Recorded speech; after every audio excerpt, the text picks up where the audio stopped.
Guys, welcome back to my channel. This is Akanksha. I hope आप लोग अपने घर में बहुत ही मस्त होंगे, बहुत ही बढ़िया होंगे। मैं भी काफी अच्छी हूँ। Welcome you all to my new video. जो लोग आज के टाइम पे बहुत ही सेक्युलर हो रहे हैं और जो कह रहे हैं हिंदू मुस्लिम सिख ईसाई सब है मेरे भाई भाई, तो ज़रा इनसे कोई ये पूछे जो इनके सारे कम्युनिटी वाले भाई बहन हैं तो दूसरी कम्युनिटी वाले इनको कितना अपना भाई बहन समझते हैं? क्या उनकी सोच भी पता है इन लोगों को, या ये इन सारी चीज़ों से बिल्कुल अज्ञानी होके बैठे और सिर्फ अपने सेक्युलर का झंडा लहराने की भाग में है? इनको ज़रा कोई बताए।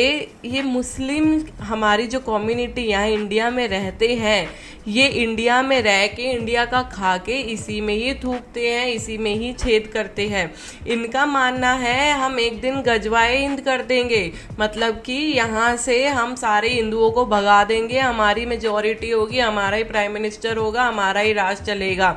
जो हाल इन्होंने पाकिस्तान में हिंदू भाई बहनों का कर रखा है, ये वो सोचते हैं यहाँ पर भी करेंगे। और जिस तेजी से इनकी पॉपुलेशन बढ़ रही है ना, मुझे लगता है कि गजवाए हिंद जो इनका प्लान है पॉपुलेशन बढ़ाने का, हम दो हमारे कम से कम 50 वाला जो इनका प्लान है ना, वो होने में कोई ज़्यादा टाइम नहीं लगने वाला, अगर अच्छी सरकार नहीं आए जो इन पे रोक लगा सके, जो एनआरसी लागू कर सके।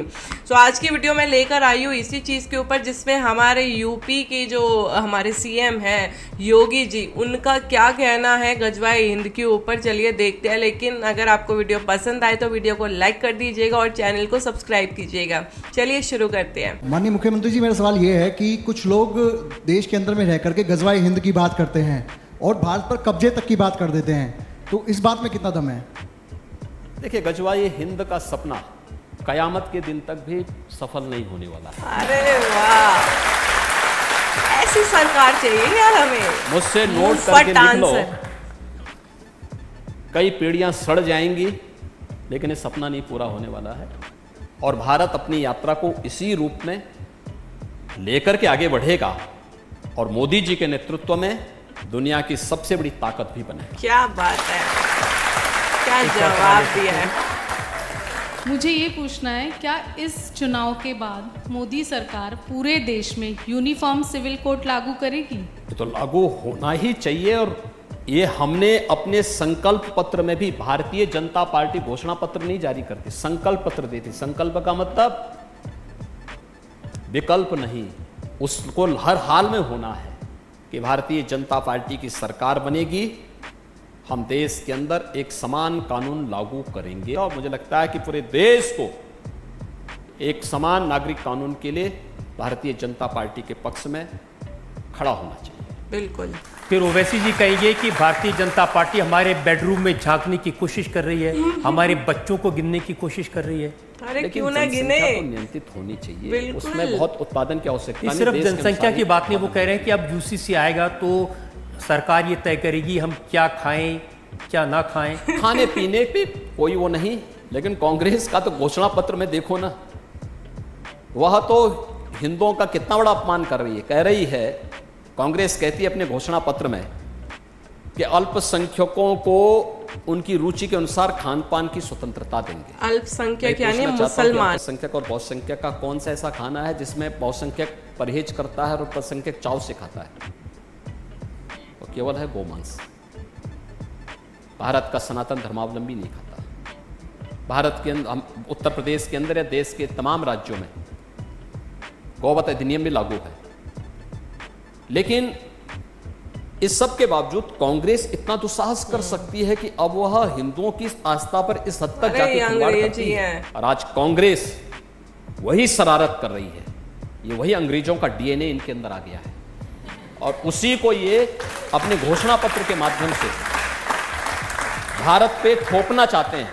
भारत की जनता इसको नहीं स्वीकार करेगी, कतई स्वीकार नहीं करेगी। लेकिन लोग कहते हैं यूपी में तो आपने पलट दिया है, अब कांवड़ियों के ऊपर फूल बरसाए जाते हैं, उनके पैरों की मसाज की जाती है, और ओवैसी साहब कह रहे थे हमारे पैरों पे डंडे मारे जाते हैं।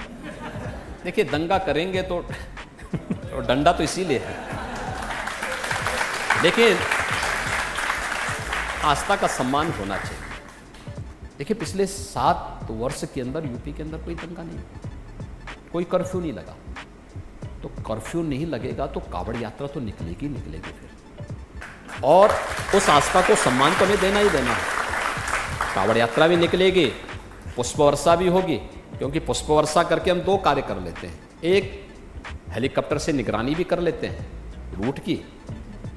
दूसरा, पता नहीं पुष्प वर्षा किस करके रूप में आकर पता नहीं किस वेश नारायण में मिल जाएंगे। भोले शंकर खड़े हों। तो हमारे द्वारा अर्पित किए जाने वाले पुष्प अगर उनके श्री चरणों में पड़ते हैं तो हमारा जन्म और जीवन दोनों धन्य हो जाता है।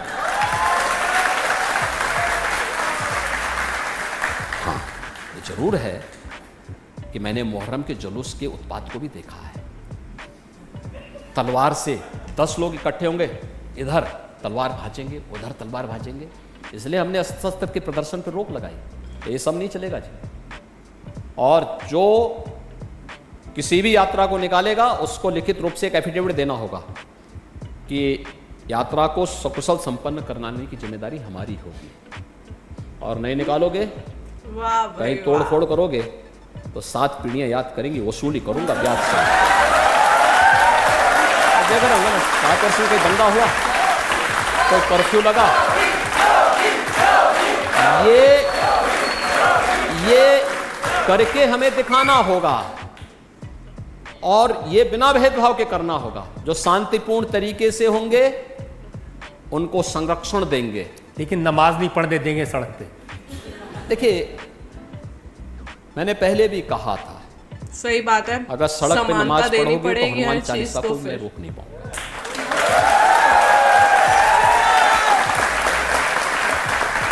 और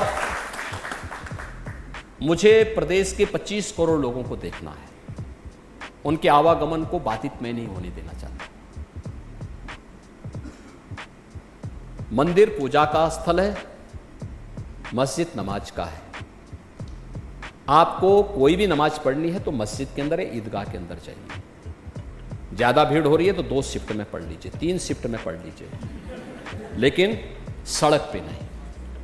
और सड़क पे मुझे प्रसन्नता है, आज यूपी के अंदर सड़कों पे नमाज नहीं पढ़ी जाती।